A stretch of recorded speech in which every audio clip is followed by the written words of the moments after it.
Rokok dan vape merupakan ancaman bagi kesehatan yang sangat diabaikan oleh banyak orang, khususnya generasi muda.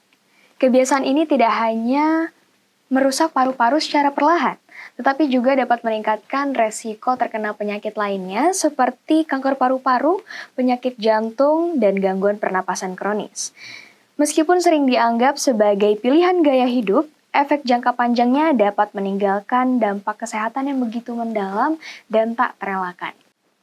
Halo Sobat Unila TV, kembali lagi bersama saya Alfian Nurul Zaki pada program Healthy Unila. Nah, pada hari ini kita akan ngebahas nih tentang topik bahaya rokok dan juga vape yang hari ini akan dibahas bersama-sama salah satu dokter, yaitu Dr. Cici Widya SP. Halo dokter. Halo. Gimana kabarnya dokter? Alhamdulillah pagi ini luar biasa. Terima kasih sudah diundang di acara ini. Semoga bermanfaat apa yang akan saya sampaikan hari ini. Oke, alhamdulillah dalam keadaan baik kita bisa berbagi ilmu nih ya dokter ya. Apalagi topik utamanya bahaya rokok, vape, dan juga kesehatan paru-paru yang pastinya relevan nih sama backgroundnya dokter, yaitu seorang dosen dari Fakultas Kedokteran dan mengajar di di Prodi ya, salah satu Prodi yaitu spesialis paru-paru ya dok. Iya, benar. Oke, jadi kita hari ini akan ngebahas nih dok tentang bahayanya vape dan juga rokok serta kesehatan paru-paru. Sebenarnya aku mau tanya dari dokter sendiri, bagaimana sih rokok dan juga vape ini dianggap berbahaya nih bagi kesehatan khususnya pada bagian tubuh kita nih, khususnya paru-paru. Menurut dokter gimana sih? Yang pertama rokok. Kan rokok dan vape itu dua benda yang berbeda. Rokok dianggap barang lama yang kita sudah tahu dari kakek nenek moyang sampai sekarang tuh pasti ada bahayanya. Rokok berbahaya bagi kesehatan. Nah, kemudian lahirlah vape yang dianggap less dangerous dibandingkan rokok. Nah, sementara padahal dua-duanya sama aja sebenarnya. Hanya bentuknya saja yang dinilai dibedakan. Dan vape seolah digadang-gadangkan, dihalalkan bagus untuk pergaulan remaja. Kalau nggak nge-vape nggak oke gitu ya kan. Nah, padahal dua-duanya sama-sama berbahaya untuk kesehatan, terutama untuk paru-paru, jantung, karena kita memasukkan gas, asap atau uap berbahaya ke dalam paru-paru kita. Yang pertama rokok. Rokok itu pembakaran tembakau. Gas uap panas kita masukkan ke dalam paru-paru. Dia mengandung nikotin, mengandung tar. Tar itu adalah zat yang didapatkan dari pembakaran tembakau. Dan juga dia ada ini juga ada formaldehid juga untuk pengawet dari tembakau tersebut, sehingga juga ada amonia biar tembakau zat-zat nikotin itu mampu diserap dengan cepat oleh tubuh kan. Jadi itu zat-zat amonia itu ada di pupuk. Masa iya kita menghisap pupuk pertanian gitu kan. Kemudian zat-zat tersebut itu dapat memicu yang pertama, seperti yang dibilang tadi, ada kanker paru. Nah, gara-gara rokok yang sudah terpapar bagi anak-anak sekarang di usia muda, ayahnya merokok, kakeknya, tetangganya merokok, sehingga pergeseran kejadian kanker paru itu lebih banyak pada usia muda sekarang. Biasanya kanker paru di usia 50 tahun ke atas, sekarang sudah ada tren-tren yang cancer. Jadi cancer pada usia muda, terutama kanker paru. Umur 30 tahun tahu kanker paru. Gitu. Udah bukan rare case lagi, udah bukan kasus jarang lagi. Terus yang kedua, efeknya gangguan pernafasan kronik. Kok paru-parunya anak muda seperti paru-paru orang tua? Seperti itu. Keluhan datang dengan keluhan ke poli dengan sesak nafas gitu, batuk-batuk yang tidak sembuh-sembuh karena dikira batuk musiman, batuk pilek biasa, padahal pada saat kita tes fungsi parunya ternyata sudah ada penyempitan dari saluran nafasnya yang diakibatkan oleh rokok itu sendiri yang kita sebut dengan PPOK, penyakit paru obstruksi kronis yang diakibatkan oleh asap. Yang kemudian yang ketiga itu bisa menyebabkan komplikasi lain seperti pneumotorak, bocornya paru gitu, sehingga nanti dipasang selang. Kalau misalnya rajin-rajin main ke rumah sakit, itu di poli paru itu banyak tuh anak-anak muda yang dipasang selang kiri kanan untuk ngeluarin udaranya. Nah, terkadang tidak hanya udara yang ada di sana juga menghasilkan cairan yang kalian sebut paru-paru basah pada umumnya di masyarakat. Nah, juga menghasilkan itu paru-paru basah. Jadi banyak kasus sekarang justru yang terkena penyakit paru orang anak-anak usia muda, mahasiswa, pekerja-pekerja muda gitu kan. Benar-benar dewasa muda yang masih produktif kan sayang sekali. Itu yang rokok. Nah, tapi biar ada tren baru seolah-olah rokok ini memang berbahaya, tapi digantikan oleh vape yang lebih bagus dan tidak dan modern dan ngikutin zaman ya gen alpha lah ya kalian kan. Nah, tapi ternyata yang kita bakar itu justru zat kimia.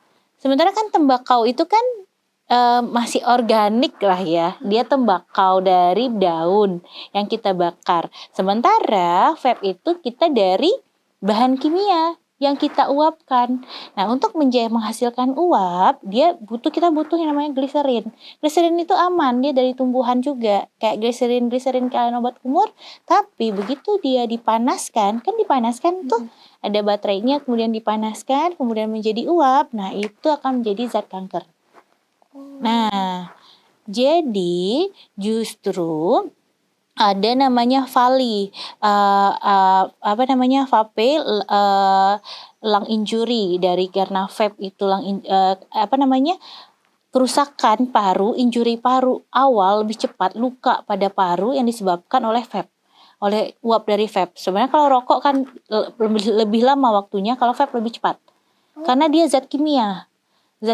Sementara kalau dari rokok mungkin waktunya lebih panjang dan penyakit yang disebabkannya lebih berat. Sementara vape itu bisa menyebabkan perlukaan paru, dia lebih cepat dibandingkan rokok. Sehingga pada pasien-pasien yang terbiasa memakai vape, kemungkinan untuk kanker parunya mungkin bisa jadi nanti. Tapi untuk luka pada parunya lebih cepat, sehingga pasiennya bukan kanker paru yang ditakutkan, tapi pneumotorak atau bocornya paru, kemudian pada pasien yang jadi batuk darah karena paru-parunya terluka, kemudian batuk-batuk kronis karena iritasi dari saluran nafasnya.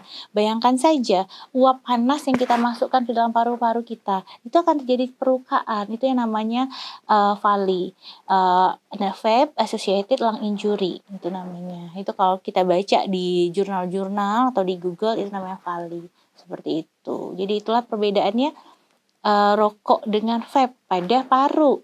Padahal sama-sama membahayakan, mungkin di sisi yang berbeda. Untuk generasi yang berbeda pula. Rokok mungkin pada orang tua, sementara vape itu pada anak-anak muda. Gitu. Berarti sebenarnya sama-sama bahaya ya dok. Sama-sama memang membahayakan. satunya adalah bentuk konvensional, satunya lebih modern aja. Padahal nggak apa ya, vape ini nggak jauh lebih aman. Sebenarnya sama-sama bahaya juga ya dok ya.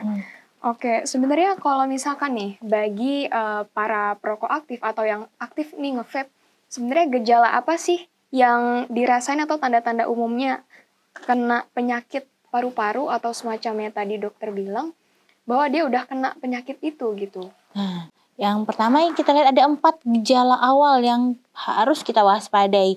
Kalau pada teman-teman atau rekan-rekannya yang lagi nge-vape, itu hati-hati dengan yang pertama, batuk yang nggak sembuh-sembuh. Gitu. Berarti batuk adalah usaha tubuh kita untuk mengeluarkan zat asing. Berarti kan ada iritan-iritan atau iritasi atau perlukaan di dalam sehingga menghasilkan dahak yang banyak dan tubuh berusaha mengeluarkan.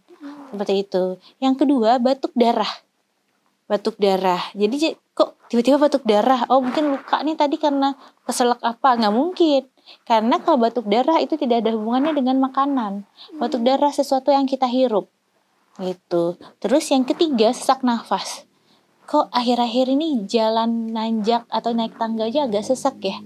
Padahal jangan menganggap hal itu biasa untuk anak muda yang vitalitasnya bagus, prima seperti kalian gitu. Harusnya dengan naik tangga ke lantai 5 di gedung ini harusnya oke, tanpa sesak nafas. Tapi kok baru naik 2 lantai kok udah sesak, udah nggak enak, ngap gitu kan. Nah, hati-hati, jangan-jangan fungsi parunya sudah menurun.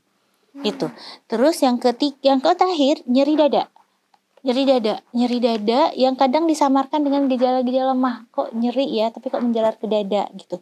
Nah, jangan-jangan itu tanda kerusakan paru, bukan mah kalian gitu. itu. Jadi jangan menormalisasi gejala nyeri dada yang nggak hilang-hilang. Nah, apalagi pada orang yang perokok ataupun nge-vape seperti itu. Itu 4 gejala yang perlu diwaspadai pada pasien-pasien atau pada pengguna vape yang mengindikasikan sudah terjadi kerusakan pada parunya gitu. Waduh, berarti emang berat banget ya gitu kan. Apalagi Hmm. kalau misalkan udah ngerokok atau nge-vape, berarti gejala-gejala atau tanda-tanda itu udah memperlihatkan bahwa adanya kerusakan pada paru-paru ya dok ya. Benar. Oke, sebenarnya tadi kan vape dan juga rokok ini kan mengeluarkan uap ya.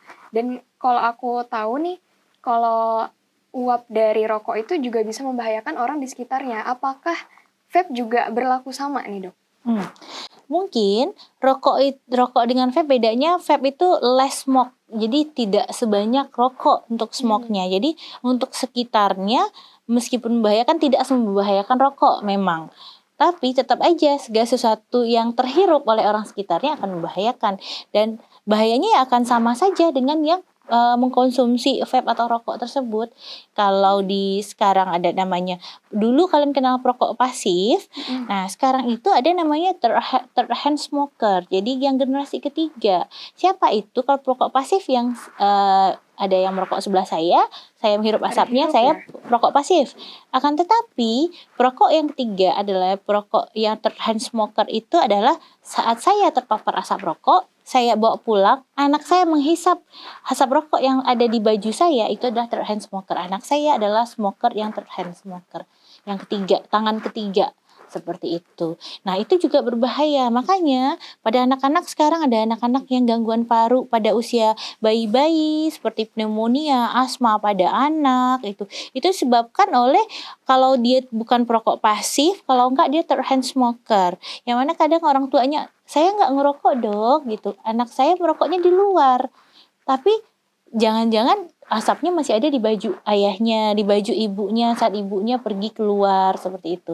Atau saat walaupun anaknya di kamar, ayahnya merokok di ruangan gitu, ruangan yang di ruangan misalnya ruang makan ataupun di ruang tamu, tapi kan di gorden, di kursi, di sofa itu masih nempel asapnya dan nggak akan hilang dalam 1 tahun. Sehingga itu berbahaya. Jadi bagi kita mulai sekarang jangan menormalisasi merokok di dalam rumah. Makanya di negara-negara maju itu ada tempat-tempat tertentu untuk disediakan untuk merokok. Gitu. Kalau merokok hanya boleh di udara bebas ya kenapa mereka nggak ngerokok di luar ruangan saja? Tapi ini tidak kan. Mereka menentukan satu tempat untuk merokok. Ada area yang akan dibersihkan secara teratur untuk mencegah yang terhadap smoker tadi. Begitu. Kita aman kok dok, kami nggak merokok, suami tidak merokok. Sementara saat kita berada di lingkungan ke pasar atau kemana, kita terpapar asap rokok, anak kita akan menderita third hand smoker. Seperti itu. Oh, berarti bukan hanya pasif, berarti ada third hand smoker itu tadi ya. Jadi sebenarnya agak egois juga ya dok ya, kalau misalkan rokok atau vape itu apalagi di dalam ruangan, yang bahkan asapnya tuh nempel di area-area tertentu. Kalau kayak gitu, berarti tadi hilangnya nggak dalam 1 tahun ya? Dalam 1 tahun? Dalam 1 tahun dia mulai menghilang gitu. Berarti kurang dari 1 tahun dia masih berada di situ. Masih menempel di situ. Jadi saat anak-anak bermain, anak-anak menempelkan wajahnya di kursi di mana ya terhirup seperti itu. Makanya anak-anak sekarang rentan batuk pilek, alerginya macam-macam pada anak, sesak nafas, bronkitis alergi ya kita sebutkan aja penyakit-penyakit alergi pernafasan pada anak kan kasihan. Seperti hanya gara-gara keegoisan kita mau merokok gitu. Sebenarnya merokok tidak mengenyangkan, tidak meningkatkan kecerdasan. Nge-vape juga tidak membuat orang nge-vape lebih keren gitu kan. Kan aneh aja, keren tapi paru-parunya bolong gitu. Keren dari mana gitu. Saya juga bingung gitu kan. Kalau misalnya dapat prestasi juara nasional, lomba podcast gitu, itu baru keren gitu ya kan. Gitu. Tapi kalau merokok atau nge-vape itu nggak keren itu. Seperti itu. Oke, sebenarnya aku juga mau tanya nih. Tadi kan memang ada tren ya, kalau misal, tapi memang masih ada loh dok, kayak kalau nggak nge-vape tuh nggak keren. Soalnya kan anak-anak zaman sekarang tuh vape-nya digantung nih di leher-leher ya, tinggal hirup aja gitu.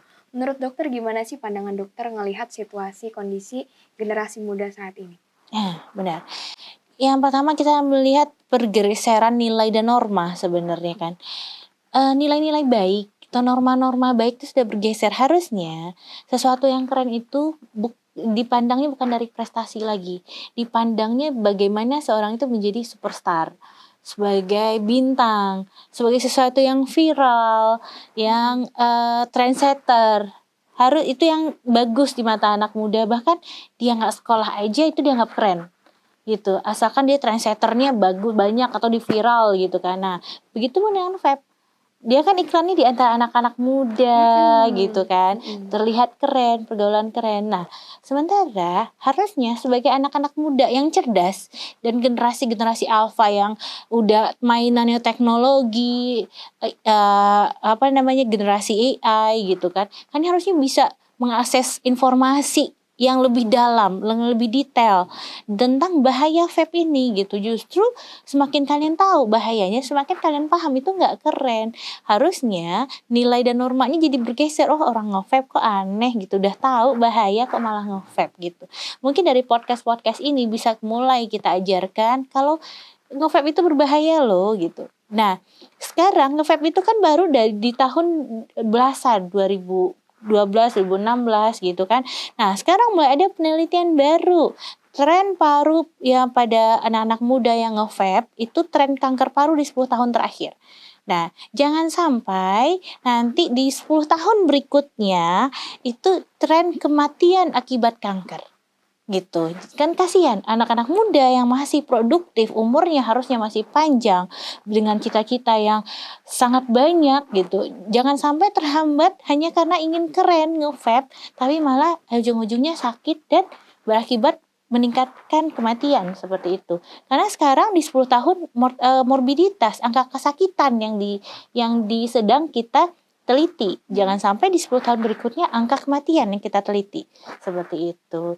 Karena angka kematian akibat rokok tentu sudah sering, tapi angka kematian akibat vape belum ada kita teliti untuk yang di Indonesia. Mungkin di luar negeri sudah, kita nggak tahu infonya seperti itu. Makanya mungkin sebagai generasi muda yang bijak, kalian mulailah memanfaatkan teknologi untuk melihat apa sih manfaatnya vape itu bagi kalian gitu kan. Seberapa bermanfaat sih keren akibat vape dibandingkan bahaya kesehatan akibat vape. Tidak aja bahaya pada penyakit parunya, penyakit jantung koroner, serangan jantung pada usia muda, darah tinggi dan stroke pada usia muda. Mungkin beberapa teman-temannya udah ada yang dengar-dengar beritanya dia stroke loh gitu kan. Itu kan sudah mulai ada kan teman yang stroke kan. Padahal stroke pada usia muda kok bisa stroke sih? Stroke itu pada orang tua. Nah karena pembuluh darahnya mengeras akibat dimasukkan zat kimia tadi. Seperti itu. Itu berarti salah satu dampak dari ngerokok dan juga nge-vape. Nge-vape, aterosklerosis atau pengerasan pembuluh darah dan juga gagal jantung atau serangan jantung. Seperti itu. Berarti bukan hanya penyakit paru-paru aja. Bukan hanya penyakit paru-paru saja, penyakit lain yang membahayakannya juga adalah penyakit jantung dan aterosklerosis atau pengerasan dari pembuluh darah yang bisa fatal menyebabkan kematian pada orang-orang yang sering nge-vape, sering ngerokok seperti itu. Nah nih dok, gimana sih terutama nih dalam melawan infeksi paru-paru seperti pneumonia itu ya, bagaimana rokok dan vape itu mempengaruhi daya tahan tubuh kita tadi? Kalau misal kita kan udah kena paru-paru, itu gimana sih daya tahan tubuh kita saat itu? Dibandingkan orang-orang yang gak nge-vape atau ngerokok, yang sama-sama nih terpapar kuman pneumonia, satu orang itu nge-vape, satu orang ngerokok, satu orang nggak ngerokok, sama-sama terpapar pneumonia. Nah, daya tahan tubuh orang-orang nge-vape sama orang-orang ngerokok pasti akan turun karena dia akan asap panas atau uap panas itu dan zat-zat kimia itu menghancurkan daya tahan di dalam silia-silia, sel-sel halus yang membuang dahak ataupun membuang zat-zat asing itu dihancurkan sama dia sehingga tidak ada rambut-rambut halus yang akan menangkal zat-zat asing. Terus yang kedua, dia juga mengurangi jumlah tentara-tentara imun kita seperti makrofag, neutrofil seperti itu. Nah, itu tentara-tentara yang berguna untuk melawan kuman. Nah, di saat sel-sel yang mengandung neutrofil atau makrofag itu terhancurkan oleh asap rokok ataupun zat kimia dari vape, otomatis begitu masuk kuman seperti pneumonia atau kuman tuberkulosis, TBC gitu kan tidak ada yang menghadang di dalam. Jadi begitu masuk ya terkena penyakit kita. Sementara jika imun kita masih bagus, kumannya datang dimakan langsung, dicerna hilang kumannya, sehingga angka kejadian pneumonia dan pada orang yang nge-vape dan ngerokok itu lebih tinggi dibandingkan orang yang tidak nge-vape gitu. Seperti itu, sangat jauh sekali perbedaannya. Dan juga selain kejadian munculnya penyakitnya, juga tingkat kesembuhannya. Orang yang sudah terkena pneumonia, sama-sama terkena pneumonia nih, pada akhirnya sakit misalnya, tapi kecepatan untuk sembuhnya orang yang dengan ngerokok dengan yang paling tidak ngerokok lebih cepat sembuh orang yang tidak merokok, karena perbaikan parunya lebih bagus. Sel-sel renewalnya lebih bagus dibandingkan orang-orang yang merokok gitu, karena oksidannya sangat banyak, stres oksidatifnya lebih banyak pada orang-orang yang ngerokok dan nge-vape, sehingga juga dia meningkatkan keberantakannya regulasi sistem imun. Sementara orang-orang yang tidak merokok tadi atau tidak nge-vape tadi, sistem imunnya regulasinya bagus meskipun terkena pneumonia, jadi dia lebih cepat tentaranya dihasilkan kembali sehingga memakan kuman-kumannya dan penyembuhannya lebih cepat, seperti itu. Oh, berarti dengan ngerokok dan vape itu juga mematikan gardu terdepan kita, tentara-tentaranya tadi ya, Dok ya. Benar. Sehingga tidak, kalau misalnya ada kuman masuk nih, nggak ada yang memfilter itu, gitu ya, Dok? Tidak ada yang memfilter dan tidak juga ada yang pada saat sudah terkena pun penyembuhannya akan lama. Dan bisa menyebabkan komplikasi pada akhirnya. Seperti itu. Berarti memang banyak banget nih yang diakibatkan dari rokok dan juga vape ya, Dok ya. Nah, kalau misalnya nih, Dok, orang yang udah terlanjur nih kecanduan, apalagi kan tadi ada kandungan nikotin ya, di vape dan juga rokok nih, Dok. Gimana sih menurut dokter, orang yang sudah terpapar rokok dan juga vape ini bisa pulih kembali nih, Dok, jika pengen berhenti gitu? Menurut dokter Siap. gimana? Ada cara-cara berhenti merokok itu ada beberapa hal. Yang pertama, kita ganti rokoknya dengan hobi merokoknya, kita ganti dengan hobi yang lain. Misalnya, hobinya tadi ngerokok nih, nongkrong sama teman-teman. Kita cari hobi yang lebih positif. Misalnya, dengan mancing misalnya, atau yang lain yang lebih positif gitu kan, atau hobinya bikin jurnal gitu kan, atau hobi-hobi yang lain, atau olahraga, atau running sekarang kan. Iya, benar. Ada fun run, seperti fun bike gitu, seperti itu. Itu yang ganti hobinya. Terus yang kedua, kita benar-benar harus stop smokingnya, stop merokok, stop nge-vape-nya. Caranya ada beberapa hal. Yang pertama, dengan benar-benar langsung stop saat itu juga. Itu. Tapi ada namanya withdrawal syndrome. Jadi kayak sakau akibat stop nikotin tiba-tiba. Nah, ada caranya. Yang pertama, kita tunda pemakaian rokok di pagi hari. Misalnya, dia mulai merokok pagi harinya jam 7 pagi. Di minggu ini, kita mundurkan 2 jam. Apapun yang terjadi, dia mulai merokok boleh, tapi mulainya setelah jam 9. Di minggu berikutnya, kita mundurkan lagi 2 jam. Setelah jam 11. Gitu. Di minggu berikutnya kita mundurkan lagi di jam 1, kemudian di jam 3 di minggu sekian, kemudian di jam 5, di jam 7, pada akhirnya lama-lama stop. Karena kita akan nge-trick otak. Sebenarnya kita nggak butuh, cuma otak kita yang butuh karena sudah kecanduan dari nikotin tadi. Jadi untuk mengurangi efek sakau itu gimana cara kita nge-trick otak. Itu salah satunya. Kemudian bisa juga dengan nikotin replacement therapy. Jadi ada permen pengganti nikotin gitu, atau permen-permen yang atau obat-obat yang menyebabkan kita berhenti rasa ketergantungannya. Cuman beberapa obat ini belum ada di Indonesia sehingga belum bisa saya sebutkan di sini. Kemudian yang berikutnya adalah aktivitas fisik, olahraga. Olahraga itu sangat amat berpengaruh dan bisa menjauhkan kita dari rokok. Jadi dan juga mengurangi tingkat sakaunya kita berkurang pada rokok. Pada anak-anak yang pada dewasa muda atau remaja yang rajin olahraga, efek ketergantungan nikotinnya menjadi lebih rendah. Dan juga di dalam tubuh juga perbaikan sel-selnya jadi lebih bagus, sehingga yang tadinya rusak akibat rokok atau vape itu jadinya lebih bagus lagi regulasinya, jadi lebih diperbaharui lagi sel-selnya. Dan yang terakhir itu makan makanan sehat. Makan makanan sehat itu bisa menyebabkan perubahan dari dari imun kita menjadi lebih bagus, sehingga juga bisa juga memperbaiki sel-sel kita yang sudah rusak tadi akibat rokok, dan juga menyebabkan ketergantungan kita terhadap rokok itu berkurang gitu, seperti itu. Berarti sebenarnya memang nggak bisa nih ya langsung ujuk-ujuk berhenti gitu ya dok? Pasti ada tahapan-tahapannya. Bisa, kalau bisa bisa. ya? Jadi ada tahap, kalau bisa langsung berhenti artinya dia belum sampai kecanduan banget. Jadi hal yang pertama kita lakukan justru berhenti langsung. Nah, kalau tidak bisa baru ke langkah selanjutnya. Langkah yang pertama untuk berhenti merokok langsung berhenti. Itu yang kita lakukan. Tapi jika tidak bisa, baru pakai langkah selanjutnya. Langkah pertama wajib langsung berhenti. Nah, pada beberapa orang begitu langsung berhenti, dia langsung berhenti merokok, udah bisa langsung berhenti karena ternyata otaknya belum kecanduan. Ternyata jumlah nikotin yang beredar di dalam tubuhnya tidak sebanyak yang dibayangkan, seperti itu. Jadi kita ngambil chance yang itu dulu. Begitu ada yang mau berhenti merokok, langsung berhenti. Gitu. Tapi begitu dia tidak bisa langsung berhenti, barulah ke langkah yang tadi dijelaskan. Perlahan-lahan seperti itu. Berarti sebenarnya aku juga mau tanya nih, pesan dokter Cici nih sama sobat-sobat Unila TV yang ngedengerin kita, gimana sih dok? Mungkin masih ada nih yang rokok dan juga nge-vape, khususnya tentang dampak pada kesehatan paru-paru. Baik. Pesannya buat anak-anak muda, generasi penerus bangsa yang sudah dekat sekali dengan teknologi. Yang pertama, kenali manfaat dari sesuatu, dari sebuah tren gitu, terutama nge-vape. Cari manfaatnya, apakah ada manfaatnya? Kalau tidak ada, mari kita tinggalkan.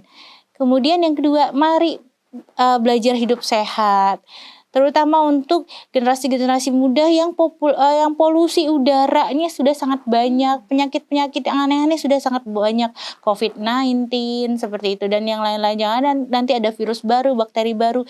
Kalau kalian tidak sayang diri kalian, tidak menjaga kesehatan kalian, begitu ada penyakit baru itu, alangkah sayangnya tubuh kita jadinya rusak gara-gara itu. Yang apalagi kalian sudah nge-vape yang tanpa sadar kalian merusak diri sendiri, seperti itu. Jadi saya yakin generasi-generasi cerdas penerus bangsa ini, anak-anak muda, generasi-generasi alfa ini yang keren-keren dan hebat-hebat ini, saya yakin kalian bisa memilah yang mana yang bermanfaat untuk kalian dan yang mana aktivitas atau pergaulan positif yang bisa kalian pilih untuk hidup kalian. Salam sehat untuk semuanya. Mari jaga kesehatan kita dan mulai hidup sehat mulai dari sekarang, seperti itu. Oke, terima kasih dokter Cici udah berbagi informasi nih tentang terkait bahaya rokok, vape dan juga kesehatan paru-paru. Yang mana kita memang tetap harus jaga kesehatan ya dok ya. Iya. Oke. Sobat Unila TV, tak terasa sudah berakhir kita di perbincangan kita kali ini. Semoga informasi yang disampaikan dapat bermanfaat untuk kita semua dan dan bisa menginformasikan untuk kita semua untuk lebih hidup sehat dan menghindari dari rokok dan juga vape. Semoga informasi yang disampaikan bisa diterapkan di kehidupan sehari-hari. Dan jangan lupa Sobat Unila bahwa kesehatan paru-paru adalah aset berharga yang perlu kita jaga. Saya Alfia Nurul Zaki pamit undur diri. Sampai jumpa di episode berikutnya.